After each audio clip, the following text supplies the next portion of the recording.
Here in the UK, latest figures show that there are more job vacancies than unemployed people for the first time since records began. But wages are failing to keep up with rising prices for things like food and fuel. The Bank of England warns the cost of living crisis is likely to get worse throughout the year, leading to a possible recession. Well, Maik is a professor of economics at the University of Bath. Thanks ever so much for coming on the programme. Just how bad is this cost of living crisis in the UK? Well, thanks for having me on the programme. The cost of living crisis, we all feel it. It's a big squeeze for all of us. We have the highest inflation rate in decades, and it's really driven by energy and food prices. Things that the governor of the Bank of England mentioned today. Now, unfortunately, as you just said, we're in for the long run, and the reasons are the challenges like the war in Ukraine that are likely ongoing. We also see the supply chain challenges around COVID. Like now we have a lockdown in China. That all exacerbates the situation, unfortunately. So we will have to think about living with inflation, high inflation for a long time, and it will be those on the lowest income that are hardest hit. You mentioned the war in Ukraine, the supply chain issues from COVID as exacerbating the crisis. Are you saying that there are problems that were already there?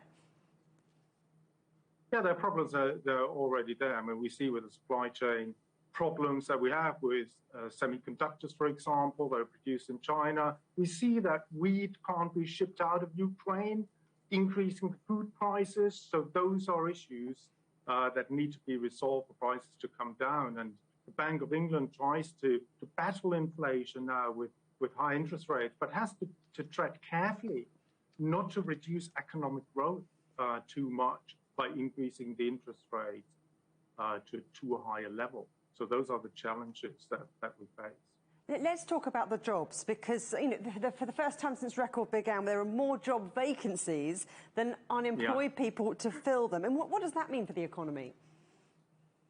Well, it means to the economy that demand is very high, and we've seen that. We're bringing in people ultimately because, well, demand's picked up from COVID, and it's a good sign. It's a good sign. Wages are going up, and that drives the inflation now. And basically, so it's good, but wages aren't, as you just said, aren't going up enough, and that's the problem.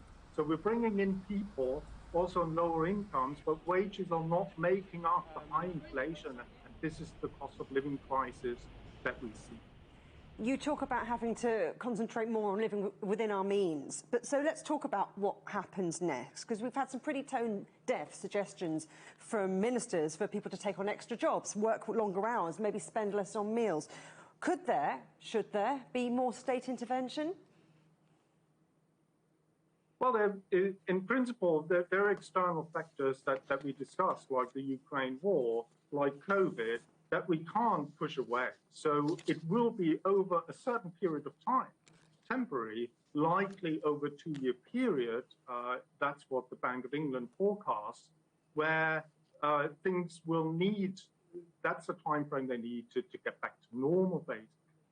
Now, within that time, we want to think about how do we go through this together and support those that need it most. It's those on lowest income that are hardest hit, and that's where the policy focus should be and is, actually. So we can't do away with the external factors for a certain period of time, and we all hope that things will get better, but we will have to find ways to get through this for the next 1-2 years. Professor Schneidern at the University of Bath, thank you.